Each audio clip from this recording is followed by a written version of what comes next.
C'est une grâce et un privilège de dire ce que le Seigneur a fait dans ma vie. Pour ma part, je suis un garçon qui a connu toujours l'évangile, car mon oncle est serviteur de Dieu et du coup, on a toujours connu les réunions. Mais pour que l'évangile rentre dans le foyer de mes parents, je demande pardon pour ceux s'ils passent par le deuil. Une grande ruine s'est abattue vers nous. J'étais un garçon qui était élevé par ma sœur, elle avait 16 ans. Et à l'âge de 7 ans, j'ai perdu ma sœur dans mes bras. Pour moi, c'était toute ma vie. C'était ma mère. C'était celle qui me gardait, celle qui avait sur moi, parce que mes parents, c'était des gens qui travaillaient beaucoup. Alors du coup, je les avais jamais à côté de moi, mes parents. C'était ma sœur. Et j'ai grandi avec cette ruine dans le foyer de mes parents.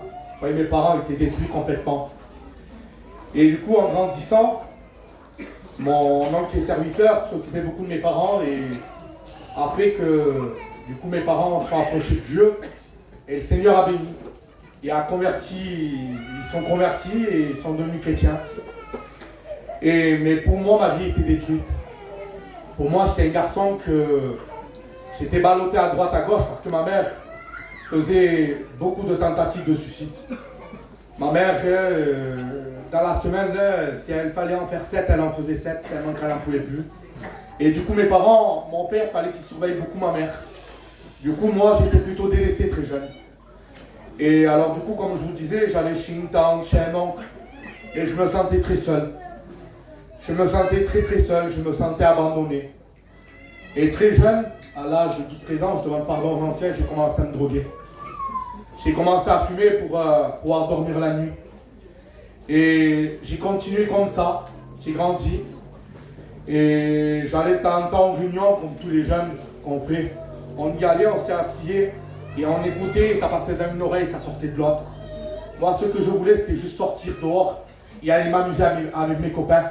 Parce que je pensais qu'à ça, je croyais que ça allait me porter le bonheur. Et en grandissant, j'ai continué comme ça. Quand je voyais la nuit tomber, j'avais toujours besoin des cousins à moi, parce que j'avais très peur. La nuit, j'allais et je posais mon oreille sur le torse de mon père pour voir s'il dormait, s'il respirait. Et j'ai continué comme ça, et à l'âge de 17 ans, j'ai fini alcoolique, je buvais beaucoup, et je prenais des cachets antidépresseurs.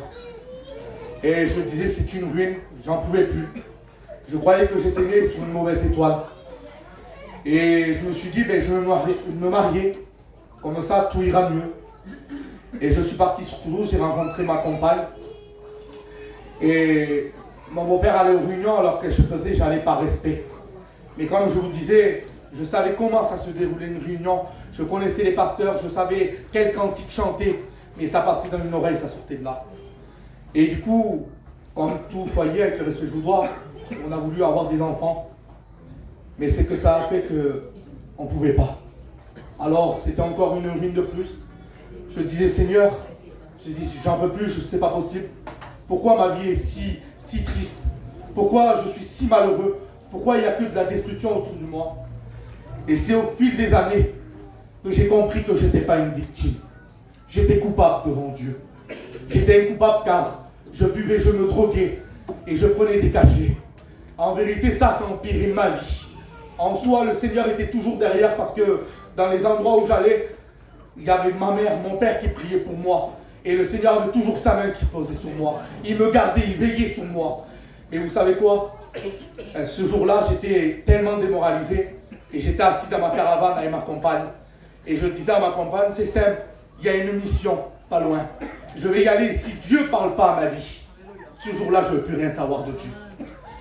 Et ce jour-là, c'était pas pareil. J'avais une décision de cœur ce jour-là. Mon cœur était décidé de vouloir entendre Dieu me parler. Alors que j'ai fait? Je me suis occupé à mes affaires toute la journée, mais j'enguissais la réunion. C'était pas pareil, il y avait quelque chose. Déjà, Dieu me travaillait mon cœur pendant la journée. Et je suis rentré dans un chapiteau, un peu plus grand que celui-là, mais je suis rentré, il y avait beaucoup de monde, je me rappelle. Et je me suis assis, et quand je me suis assis sur ma chaise, j'ai dit, maintenant, Seigneur, parle. Et j'attendais. Les chants de cantiques qui ont passé, il n'y a rien eu. Les témoignages, il n'y a rien eu. La prédication, vous dire, je ne m'en rappellerai même plus, il n'y a rien eu pour moi. Alors quelle déception que j'ai eue dans mon cœur. Mon cœur était brisé. J'ai dit alors, je n'ai pas eu l'amour de mes parents. Je n'ai pas eu l'amour de ceux qui m'entourent. Et toi, tu me refuses. Et dans cette parole, la réunion était terminée à ce moment-là. J'ai dit cette parole, je dis, Seigneur, tu es le Dieu des chrétiens, mais pas le mien. Et je remercie Dieu, car il y avait, tout le monde partait, c'était la fin de la réunion pratiquement. Il y avait un rebord en fer sur le bord. Mais il restait un serviteur. Ce serviteur s'est levé. Il a fait un appel. Il a dévoilé ma vie. Il a dévoilé ma vie. Et à ce moment-là, je n'étais pas un garçon qui pleurait devant les gens.